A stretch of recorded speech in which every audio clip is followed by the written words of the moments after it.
Congratulations and thank you from the bottom of my heart for your commitment to medicine and the health of our communities. Thank you.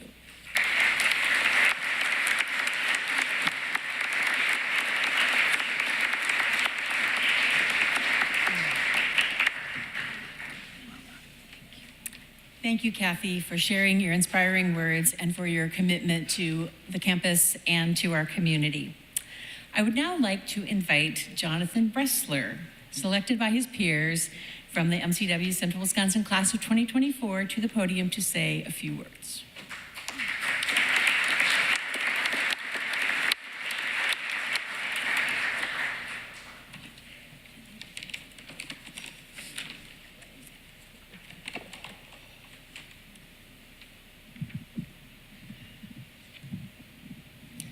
A 38-year-old cisgender male presents to the clinic this morning wearing graduation cap and gown.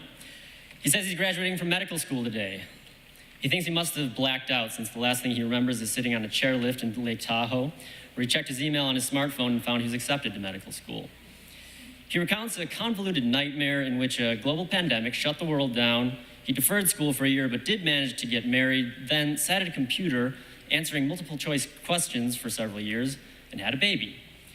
He woke up 3 days ago with a pounding headache and fatigue. Past medical history is unremarkable. He says he probably has ADHD, but has never been diagnosed and just self-medicates with caffeine. He typically drinks 5 to 6 cups of coffee every day from the doctor's lounge, where his badge mysteriously stopped working 3 days ago, which he took as a sign that he was no longer welcome in the hospital. Physical exam is positive for injected sclera and periorbital edema, consistent with sleep deprivation.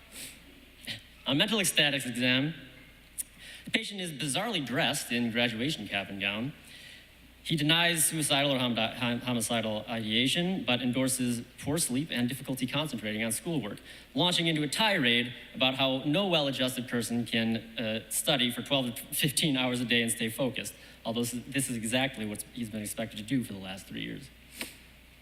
The patient denies auditory or visual hallucinations, but expresses concern of delusions, as he is aware of several reputable scientific journals since the late 20th century that demonstrate rigorous and convincing evidence of a direct relationship between the burning of hydrocarbons and the unprecedented rise in global temperatures over the past 50 years. And yet, despite this revelation, everyone he knows continues to drive vehicles that run on petroleum-based fuels. He further notes that no reasonable person he knows would like to either of the frontrunners of the upcoming election be president, yet both continue to campaign. The patient says that the only sensible explanation for these contradictions is that he himself must be delusional. Differential diagnosis for this patient's 3-day headache includes tension headache, migraine, and brain tumor, but is most likely attributable to caffeine withdrawal. He was empirically treated with a large mug of coffee and a granola bar from the doctor's lounge, for which he expressed immense gratitude, and his headache resolved. Regarding the patient's psychological symptoms, the differential is broad and includes several mood disorders, psychotic disorders, and personality disorders. However, his symptoms are most likely an adverse reaction to attending medical school. I suggested to the patient that his symptoms might resolve if he took some time for himself, to which he reacted with a lengthy diatribe about how sick and tired he is of being told to take time for himself when he is simultaneously required to attend 4 hours of the day for a lecture, followed by 8 hours of memorizing the material from those lectures, as well as class sessions that drag on while he had a metaphorical thrombus of flashcards to complete. All of this has prevented him from exercising, which he notes has likely provoked the growth of a real thrombus somewhere in his cardiovascular system. I recommended that the patient follow up with his primary care physician. He retorted that he is his own primary care physician, and his soonest available appointment is 17 years from now when his child graduates from high school and he pays off his student loans. Thanks for humoring me with that little vignette. It does take a bit of masochism to pursue a degree in medicine. My classmates and I knew this going in, but I don't think any of us truly comprehended the toll it would take on our relationships and well-being. In any case, we've made it to the other side. I have some unsettling news, though. The busy work is not over. We're now heading into the working world with meetings during the lunch break, emails and EMR messages to sift through and respond to, credentials to maintain, and documentation to complete, not as much for patient care as for billing purposes. You may have been looking forward to finishing medical school, but here's the irony. You'll look back and you will miss it dearly. You'll miss the feeling that you were learning interesting, important things. You'll miss the camaraderie you had with your classmates. You'll even miss those marathon classroom sessions where you had a cohort of friends with whom you could commiserate. After surviving medical school and residency, you might start to feel like you've put up with enough. The long days and administrative work will frustrate you. You'll get upset with patients who demand too much of your energy, don't follow your advice, or try to manipulate you. This frustration might spill over into your interactions with others and affect your relationships and well-being. These are the signs of burnout. You've probably already met doctors affected by this, the surgeons who are short with staff, internists who spend only seconds with patients, or specialists who are loath to waste time consulting with a medical student on the phone, or preceptors who seem to have no interest in teaching.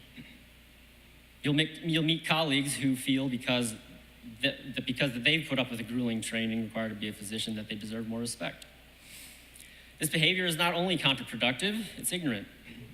Medical training is grueling, but it's nothing compared to the stresses of daily life for most of the world. Living paycheck to paycheck, fighting starvation, or enduring trauma at home, if not fleeing from it abroad. For a lot of doctors, this suffering is a blind spot. They dismiss the idea that much of their own success is attributable to their lucky circumstances, most likely growing up in a wealthy country with supportive families and abundant resources. I say all of this as a warning. Our medical system is struggling, and as physicians, we'll have to deal with the consequences of that struggle. Many of us will experience this dreaded burnout, and will be tempted to adopt that hardened or careless attitude in response. Counterintuitively, I believe the solution is the opposite. We have to be mindful of our emotions and reactions, cultivate a positive outlook, and invest in our communities and workplaces. I have a few thoughts on how we can do this. First of all, be humble. You have overcome the trials of getting into and surviving medical school, but you might have been on top of the class, or like me, barely hanging on. Congratulate yourself and acknowledge your hard work, but don't boast or belittle others. Second, be grateful. Acknowledge everyone who has supported you. For me, it's my wife, Sarah, who for the last year has been practically a single mother. I think it's probably my daughter back there that's been interrupting the service. It's also my parents who raised me to be the person I am and who have supported me through everything. I'm also thankful for the support of my extended family, several of whom are here today. I'm grateful for the generations before me who immigrated decades or centuries ago, and I'm cognizant of the advantage my European ancestors had, which benefited them over others, and that this imbalance may never fully be rectified. It's part of our duty as physicians to try to heal this divide. I'm thankful, too, for the village of people that has made the Central Wisconsin campus the success it is today. The preceptors, faculty, and staff who have supported and encouraged me and my classmates, particularly in our most trying moments when we struggled academically, when our personal lives interfered with our academics, and even when we expressed our dissatisfaction with the curriculum. Third, give back. Consider the physicians you most admire and hope to emulate. I doubt they're the ones who closely guard their time or knowledge. I suspect they're the ones who enjoy teaching, invest time in community, and contribute to a supportive environment for coworkers. They're the ones who you feel are interested in you and invested in your success. Teach as much as you can. Take time to mentor students, share your knowledge with mid-levels, nurses, and other staff. Recognize that your patient's health is impacted by much more than what you can provide in the healthcare setting, and invest time in your community with organizations that strive to improve livelihoods for everyone. Speak up for people who do not have the privilege that you as a physician have. Fourth, and perhaps most importantly, try to have fun. Much of today's world is gruesome, unfair, and out of your control. Be conscientious about your choices, opinions, and actions, but keep cynicism in check. Commiserate with colleagues and friends for sanity when you must, but challenge pessimism and celebrate small wins. You'll find that when you practice gratitude and seek enjoyment in your work, others will gravitate to you and enjoy working with you, and your own satisfaction will result. Before I conclude, I have to express one more thing. I have to tell you how proud I am of the 7 graduates in my class who managed to get through medical school in 3 years. When I've mentioned to seasoned doctors that I attend an accelerated 3-year program, the most common reaction I get is how. For me, in my mid-30s, the time-efficient program was a huge selling point, especially considering the tuition savings. And though I knew medical school would require hard work and sacrifice, I honestly had no idea what I was in for. The truth is, medical school is already accelerated on a 4-year program. I think only people who have been through it truly understand the insane pace of it. But even more unbelievably, on top of succeeding in an accelerated program, my classmates refused to put life on hold. Some of us even got married and had children over the past 3 years. All of us matched into one of our top choice residency programs. And I'm even more proud of my classmates going into fields of medicine where there is tremendous need, including family medicine and psychiatry. This demonstrates a recognition of the needs of our communities, a compassion for others, and a commitment to solving some of the biggest issues that our generation will face. So as we move on to the next phase of our lives, I want to share something that Dr. Dodson said to me last year when I was at the height of my exhaustion and frustration with school, preparing for STEP exams, putting my residency application together. She said, half of what you learn in medical school is wrong, and you'll spend the rest of your career figuring out which half that is. So class of 2024, welcome to the second half of your education. Thank you.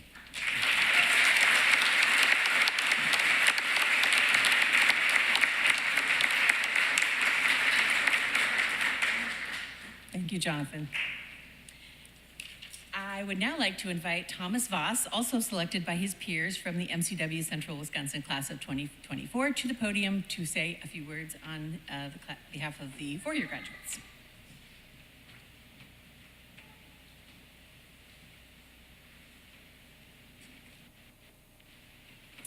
Well, thank you very much. It certainly is an honor and a privilege to be speaking here representing the class of 2024. You know, my classmates actually had a little bit of trouble finding someone who would speak on behalf of the M4s today. And Dr. Dodson had originally approached 3 individuals. She first asked the most intelligent student in the class, followed by the funniest, and lastly, the most attractive student in the class to speak. All 3 said no. All 3 turned her down. So when I was eventually approached with the opportunity to speak, I actually said yes immediately, because what I told Dr. Dodson was that I didn't feel comfortable saying no 4 times in a row. That just, that wasn't gonna sit right with me. That wasn't right. But it truly is an honor to be speaking here today. Over the last 4 years of medical school, I've noticed a recurring theme among my peers and myself. We've all been on a quest to discover a secret ingredient, the element that would allow us to excel as medical students and distinguish ourselves from others. However, if you were to ask today's graduates about the key to success in medical school, you would likely receive a range of different answers. So if we never found the secret ingredient, how did we manage to make it to graduation day? Starting with our first year, we searched for the secret ingredient to kickstart our journey effectively. We all aimed to excel, secure top grades, and make a positive first impression during our clinical experiences. Each of us adopted a unique approach to achieve these goals, never finding the one secret ingredient. Yet, we successfully navigated through our first year of medical school. Beginning in the second year, our attention turned to the daunting Step 1 exam. We all thought, what should we do? How can I best prepare? What is the secret ingredient for success? Some used Pathoma, flashcards, practice questions, practice tests, and a multitude of other resources. Once again, we all took our own individual path, never finding a singular secret ingredient. Yet we conquered Step 1. The third year of medical school presented us with a new set of challenges in clinical rotations, shelf exams, and Step 2. Questions like, how can I be the best student on rotations? What skills do I need? What contributions can I make? Consumed our thoughts. We wanted the elusive secret ingredient to distinguish ourselves. We pre-rounded on patients, prepared charts, and worked late into the night studying for exams. Despite each of us choosing a unique approach, we navigated through the third year of medical school. The fourth year of medical school brought applying to residency. This was the time we really searched for the secret ingredient. We were told time and time again we need to do something to set ourselves apart from all the other applicants. There must be a secret ingredient for that, we thought. Some chose research, others volunteer activities, and others prepping for Step 2 that the score we achieved certainly cannot be ignored by residency programs. We never found exactly what that one specific thing was, yet we all matched into residency. So if we made it all the way through medical school without finding what this element is, what are we still missing? One of my favorite animated movies is Kung Fu Panda. It's a feel-good story in which a panda named Po is on a quest to become the Dragon Warrior, the greatest warrior in the world. At first glance, Po doesn't seem like a natural fit for martial arts. He's not particularly athletic.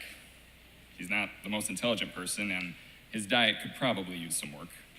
But he has this dream, the dream of becoming a Kung Fu legend. Throughout his journey, Po faces numerous challenges, much like we all did. But a pivotal moment arises when he's given the chance to read the Dragon Scroll. The scroll is said to hold boundless power and unveil the secret ingredient to unlocking one's true potential. When Po finally gets the opportunity to read the scroll, he's confused. There's nothing inside of it. There's no pictures, no words, there's nothing. And disheartened, Po questions his own worth. How could someone like me ever become the Dragon Warrior, he says. I was foolish to think I ever could. And feeling defeated, Po quits and goes home to work at his father's restaurant. Seeing his son's disappointment, Po's father decides to share the secret ingredient of their famous secret ingredient soup, a recipe Po has been curious about since childhood. Po's father pulls him in closely and says, "The secret ingredient to my secret ingredient soup is nothing." And again, Po is confused. What do you mean it's nothing? You don't add a different sauce or herbs or anything?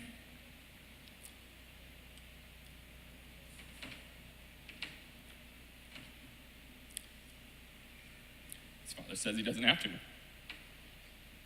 For something to be special, you just have to believe that it is special. When Po hears this, he opens the Dragon Scroll again and notices its true nature. It's a reflective surface showing his own reflection. Realizing the scroll's message, Po says, "There is no secret ingredient." Graduates, there is no secret ingredient. There's no secret ingredients being the best medical student or resident or even attending physician. Just like there's no secret ingredient in life.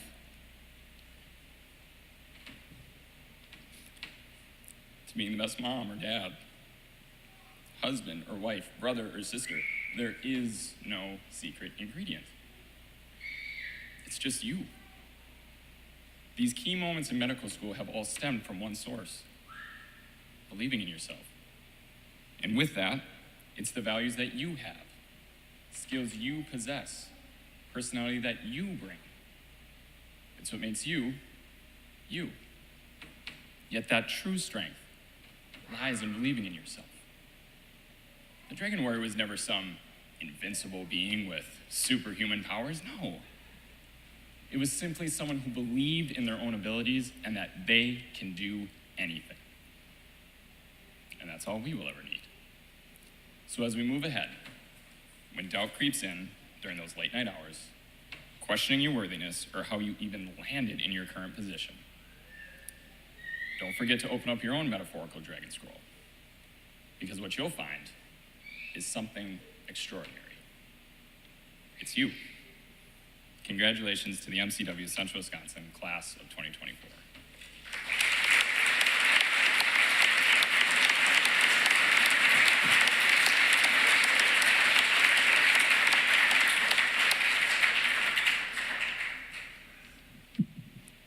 Thank you, Tommy. Well, congratulations again to the MCW Central Wisconsin class of 2024. I don't have to tell you, you're entering the next phase of your medical education journey in extraordinary times. Your education was disrupted by a global pandemic. You've experienced the normal challenges of medical school in a decidedly extraordinary way. Much of your experience has been accomplished under the heavy burden of the pandemic. The fact that we're able to gather today to celebrate your accomplishments in person owes much credit to not only your own perseverance and resilience, but also that of your family, friends, faculty, staff, and our partnering health systems. And I thank everyone who has contributed to this success. Just as your education has been altered, your career will be shaped by the events of the last 3 to 4 years, as well as whatever else is to come over the next several.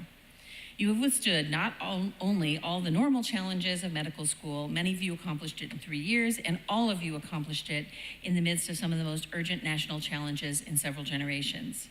Here at MCW Central Wisconsin, we educate you to become physicians able to withstand complexity and uncertainty. You will be tested in the coming months. You will encounter unprecedented financial, social, and political divisiveness. You will treat the afflicted within systems that do not always function in either your best interest or that of your patients. We believe you are up to the task. We hope that you have come to realize how resilient and adaptable you are, how strong the connections that you have made here are, and that you have it in you to create lasting positive change as you go out into the world. I hope that you will go out into the uncertain world with one certainty, that you personally can help to reshape it into the world you want to live and practice in. I sincerely believe that you can. I would absolutely trust each of you to take care of me. Chris, Ryan, and Brian, thank you for choosing to care for us older folks. Jonathan, Rachel, Dana, Sarah, and both Katies, everyone deserves a great family doctor like you. Emmeline, who will come to know us from the inside out, and Casey, who will be healing our minds and our spirits. Eric, for putting yourself on the front lines in emergency medicine. Olivia and Tommy, for putting us gently to sleep so that Michaela can repair our bodies and our spirits. You are each and every one of you remarkable and memorable and have contributed to our campus in so many ways. You make me very, very proud. My hope for you is severalfold. First, recognize that your actions and intentions matter. Use the privilege you've been given for the benefit of your patients and the greater good for your community. Remember that the origin of the word doctor is teacher, and pay your education forward. Dream big and own your self-interests, and remember that dreams may be fulfilled through pathways that you do not yet see in front of you. Second, do good for your community while also doing well for yourself. Regardless of where your career and life take you, you have been given many gifts: a strong intellect, an education on a campus that has, we hope, enabled you to develop skills to understand and engage and improve your community, and a calling to a career with unbounded potential, both for doing good and doing well. Third, help heal our country and our communities through your skills as a scientist, healer, and advocate, and be part of the solution that brings us all back together. Remember that while there is only so much that one person can do, we each must do that much. I wish you Godspeed. Thank you for the privilege of sharing this piece of your life through the challenges of medical school. I am proud of you. Dream big, do good work, take care of yourselves and each other, and please stay in touch. I offer my congratulations and best wishes to you, the graduates, and to all of you, the family, friends, and community that has supported each of them. I would now like to invite to the podium Dr. Joseph Kirschner, Provost and Executive Vice President of the Medical College of Wisconsin, and the Julia A. Uline, MA, Dean of the MCW Medical School, and share some thoughts and his remarks for the graduates.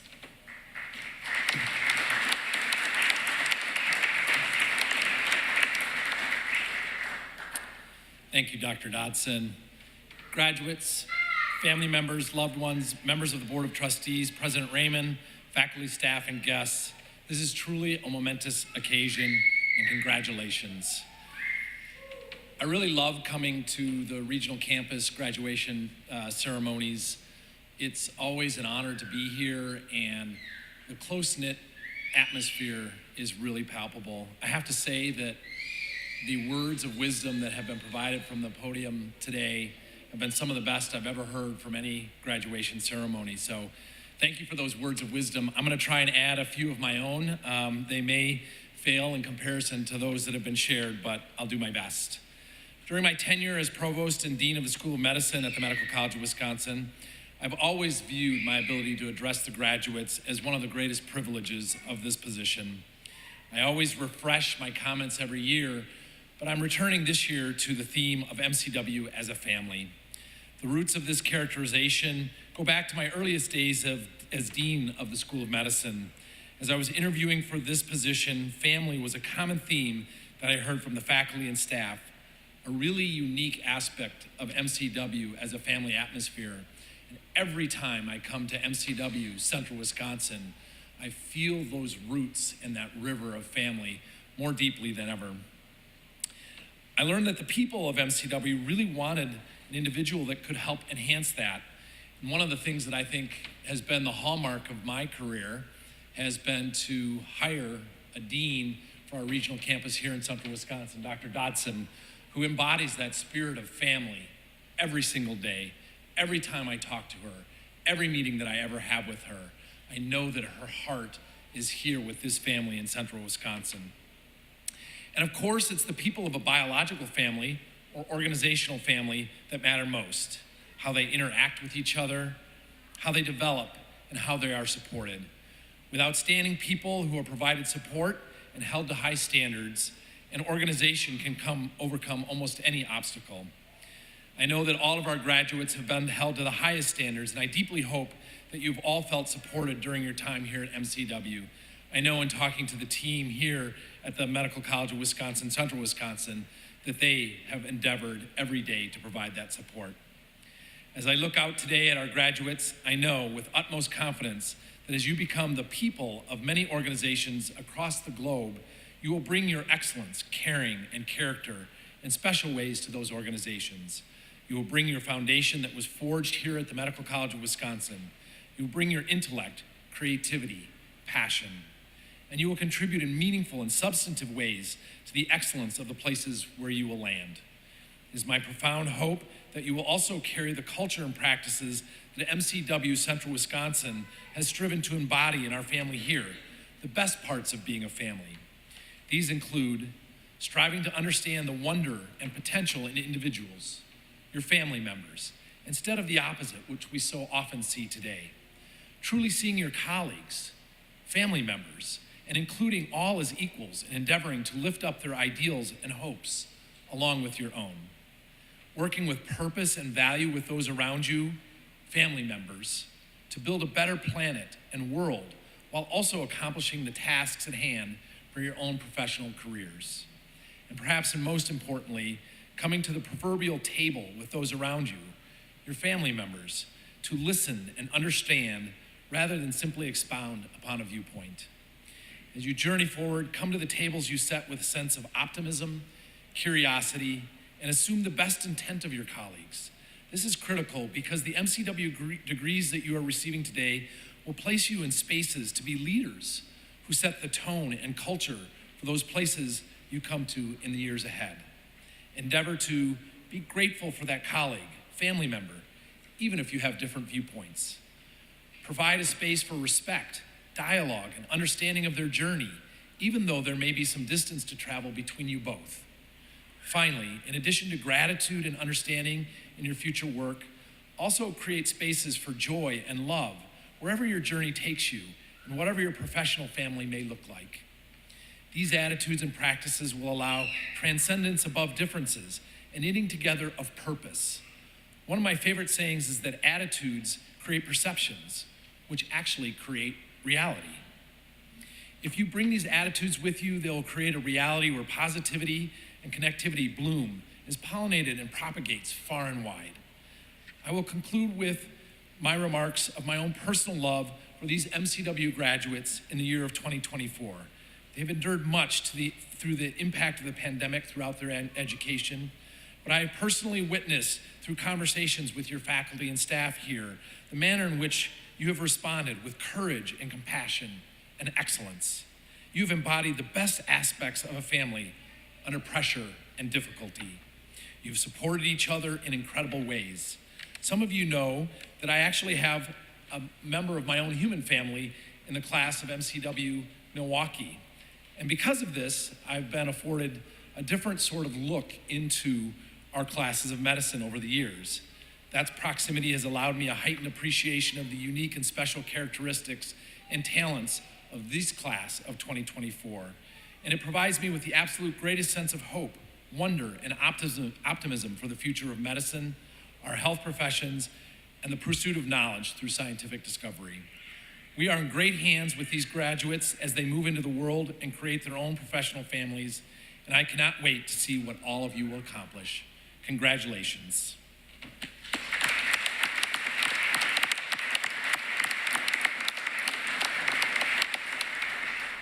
I now wish to welcome to the podium Colette Salatka, MCW Central Wisconsin Assistant Professor, to administer the Physician's Pledge.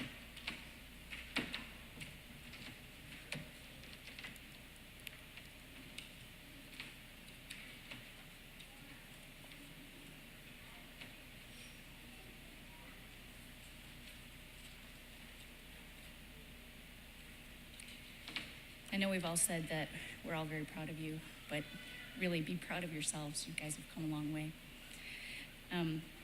So it's my pleasure to present with you guys the 2024 School of Medicine candidates for the conferral of the degrees. We will proceed with the administration of the Physician's Pledge, the Declaration of Geneva.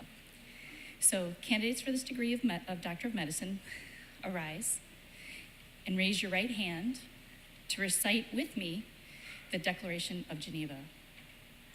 As a member of the medical profession, I pledge to dedicate my life to the service of humanity through the art of science and medicine. The health and well-being of my patient will be my first consideration. I will respect the autonomy and dignity of my patients. I will value the individuality of my patients and care for them to the best of my ability. I will safeguard the confidentiality of my patients. I will practice my profession with conscience and integrity and in accordance with the medical standards. I will share my medical knowledge for the benefit of the community and the improvement of healthcare. I will give to my teachers, colleagues, and students the respect and gratitude that is their due. I will attend to my own health, well-being, and abilities so that I am able to provide the best care for my patients. I will engage in honest self-reflection upon my character, acknowledging both my strengths and limitations. I will medical knowledge to violate human rights or civil liberties, even under threat. I make these promises solemnly, freely, and upon my honor.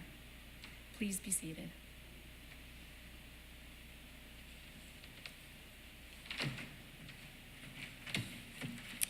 I now invite Dr. Raymond back to the podium for the conferral of the Doctor of Medicine degree.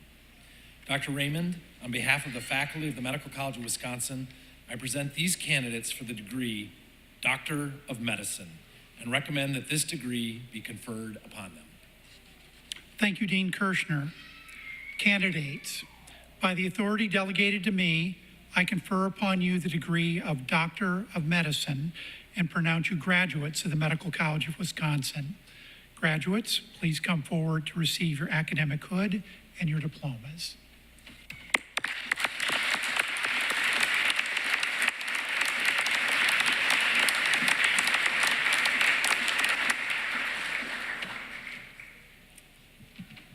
Graduates, as I call your name, please proceed to center stage to be hooded. After your hooding, please remain at center stage to accept your diploma. Dr. Cassandra Balson.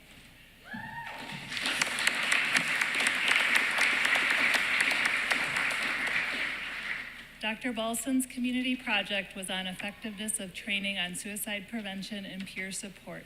She is being hooded by her special hooder, Dr. Colette Salatka.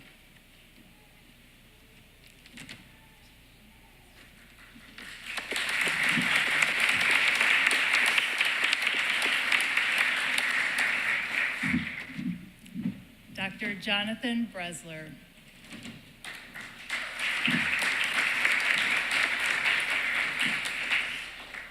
Dr. Bresler's community project was on Health Committee Guide for Wausau Area Refugee Co-Sponsorship Teams. He is being hooded by his aunt, Dr. Joy Bresler.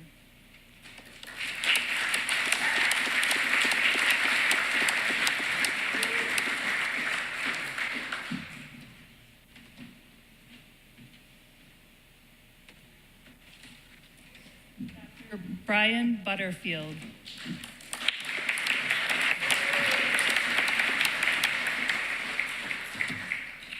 Dr. Butterfield's community project was on assessment of healthcare satisfaction among migrant and seasonal and agricultural workers. He is being hooded by Dr. Colette Slacko.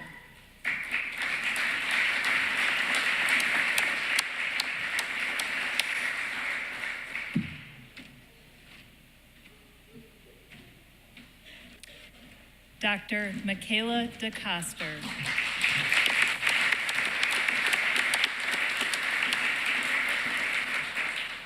Dr. DeCoster's community project was on delineating teen mental health throughout the COVID-19 pandemic. She is being hooded by her special hooder, Dr. Amy Falk.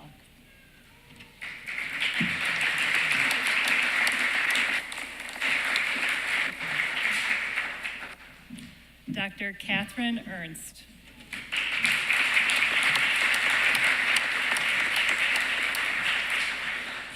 Dr. Ernst's community project was on a medical needs assessment of the uninsured and underinsured population of the Wausau Free Clinic. She is being hooded by her special hooder, Dr. Jeff Oswald.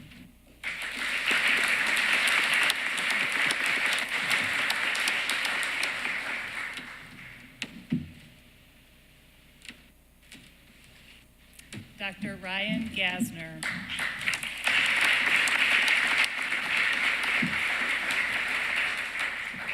Dr. Gasner's community project was on assessing opioid addiction treatment in Marathon County.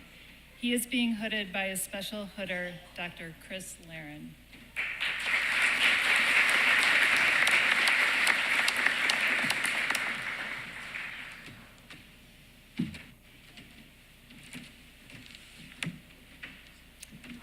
Dr. Christopher Hagen.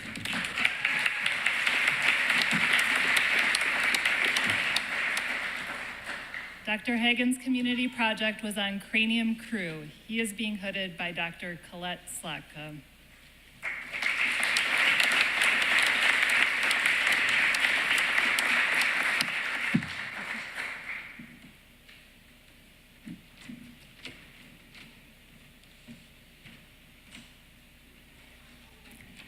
Dr. Rachel Herrick.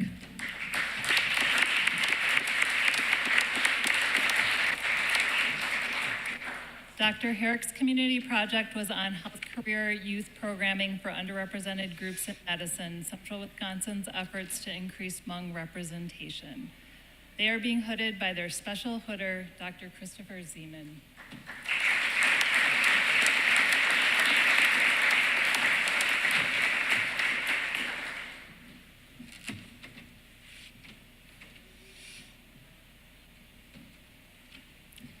Dr. Caitlin Ely.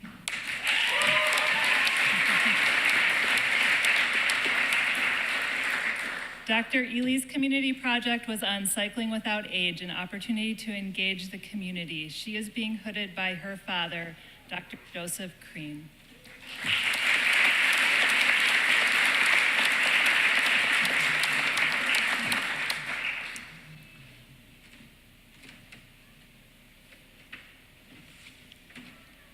Dr. Sarah Johnson.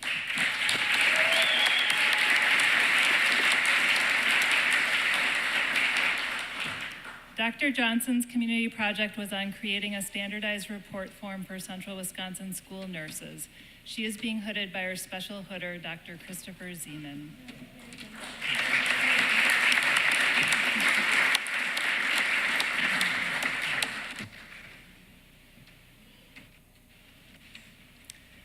Next, we have Dr. Eric Lee.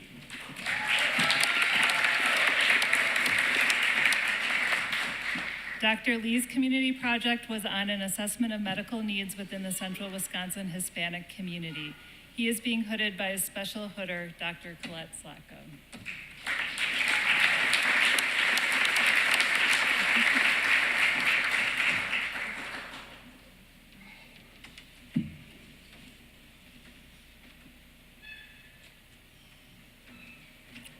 Dr. Olivia Newgard.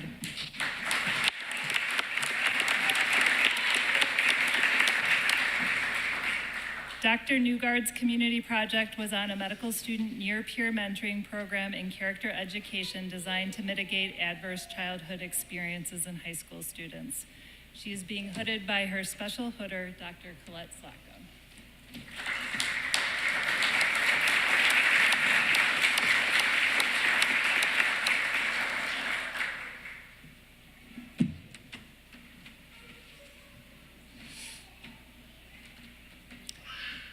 Dr. Thomas Voss.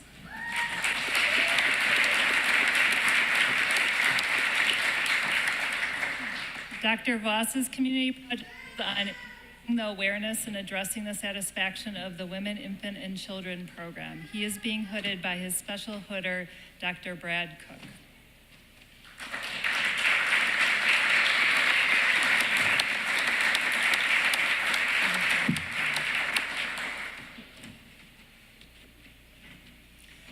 Dr. Dana Warwick.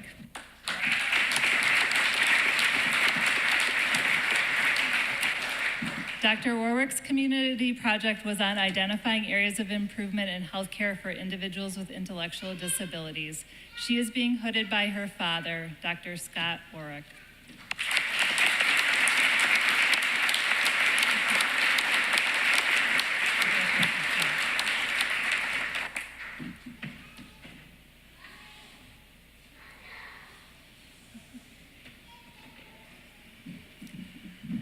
Dr. Emmeline Zaworski.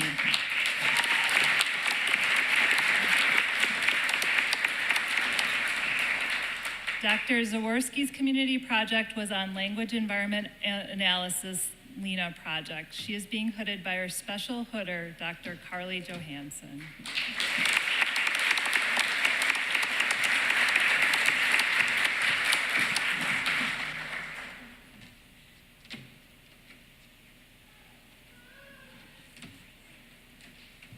Congratulations to our graduates.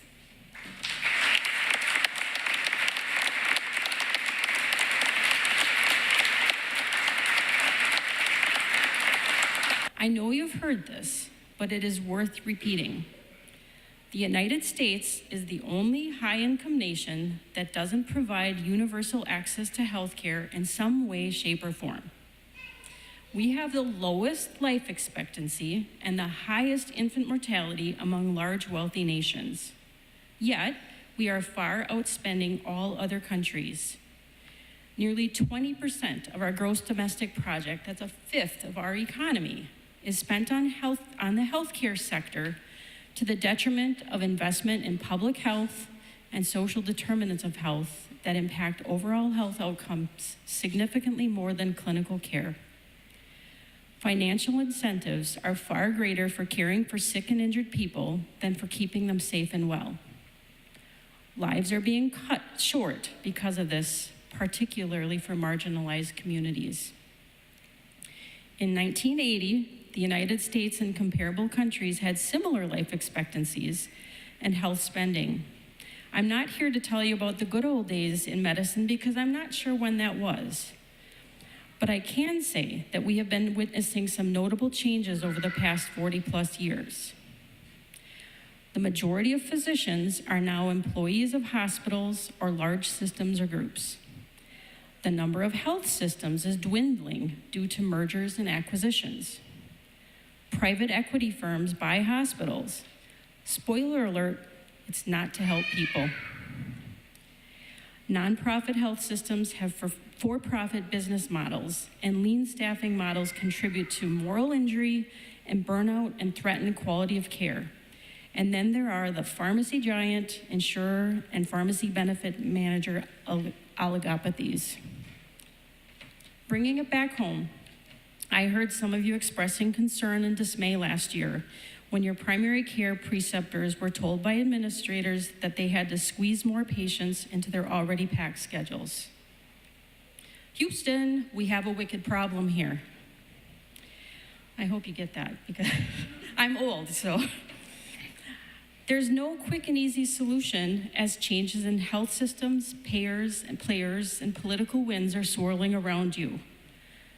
However, we can do better, and we really must be better for the health of our patients and communities and for our own well-being. It's not just on you to fix it. Look around you. Look around you. You have shared values and common ground with the amazing people around you. And there are other amazing new physicians at med school graduation ceremonies all around the country. If not you, and all of us, then who? Earlier today, you recited an oath. I pledge to dedicate myself to the service of humanity through the art and science of medicine. The health and well-being of my patients will be my first consideration. I will respect the autonomy and the dignity of my patients. I will value the individuality of my patients and care for all of them to the best of my ability. How you incorporate science and evidence for individual patients and how you communicate with empathy and compassion and make your patients feel cared for and heard is the art of medicine, as is the bigger picture in which you innovate and orchestrate how we can justly deliver health and healthcare in a way that values all human beings. Our ability to uphold this oath and practice this art is imperiled unless we address our wicked problem.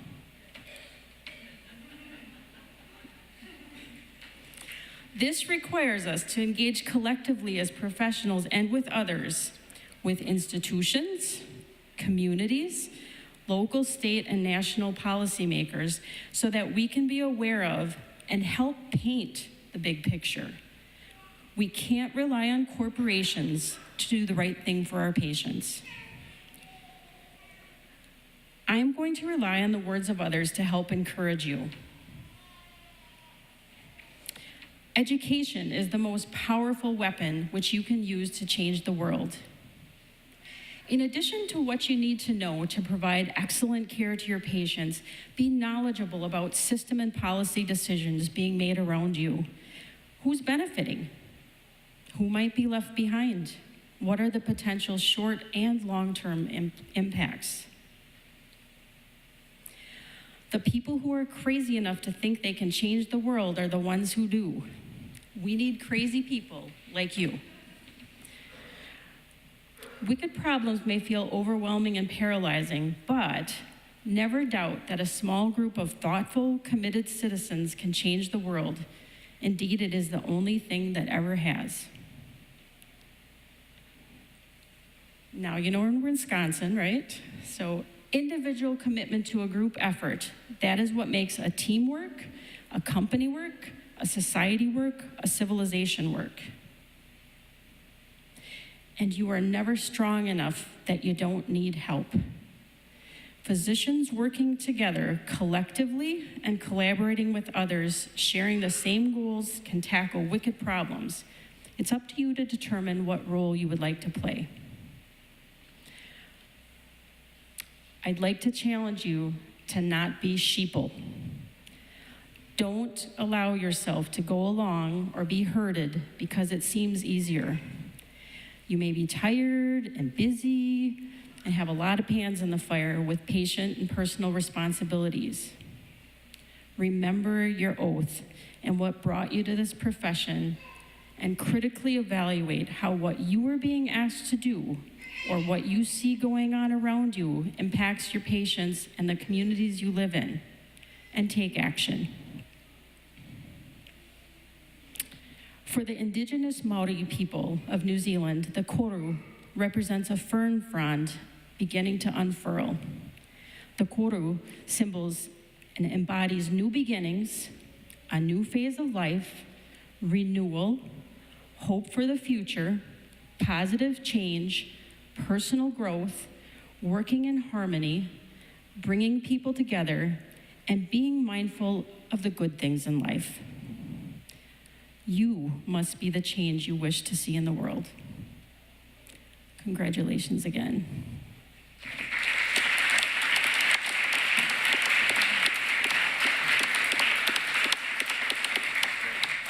Thank you, Dr. Norbaum.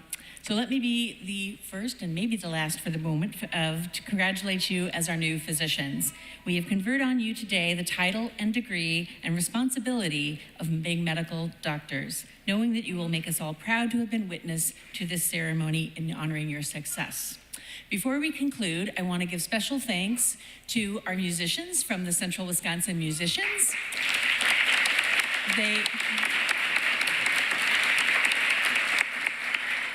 This includes faculty, staff, spouses, standardized patients, and other supporters of the campus sharing their talents with us today. Thank you all. And thank you specifically to Rachel, Ying, and Kelly, and everyone else who made the ceremony possible, and to the crew that came up from Milwaukee today. This has been a beautiful ceremony, which is about to end, and I wanted to say thank you to all of you for attending today. This will conclude our ceremony. Guests, please remain seated until the stage party and graduates have exited. They will be available for hugs and photos out in the lobby. Thank you.